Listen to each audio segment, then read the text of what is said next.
যাচ্ছি, মুরারই যাচ্ছি। কে কে মুরার গিয়েছো কমেন্ট করে জানাও।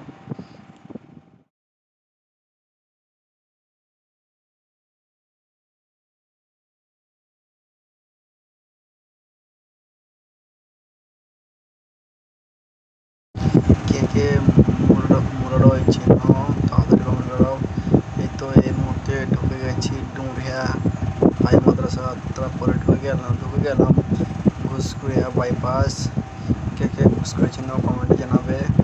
তারপর ঢুকে গেলাম মুরারই বাস স্ট্যান্ড। কে কে মুরারই চিনো অবশ্যই কমেন্টে জানাও। আমি হাইপে যাচ্ছি শুভম মোটরসাইকেলের। কে কে মুরারই স্টেশন চিনেন তাড়াতাড়ি কমেন্ট করেন। এসে জামে পড়ে গেলাম স্টেশন মুরারই। কে কে মুরারই চিনেন। আজকে স্টেশনে মুরারই অনেক ভিড়। কে কে দেখছেন অবশ্যই দেখতে থাকুন। আজকে আমি যাচ্ছি মুরারই। আজকে শোরুমে আমাদের গাড়ির নাম্বার প্লেট হবে, তাই শোরুম চলে আসলাম।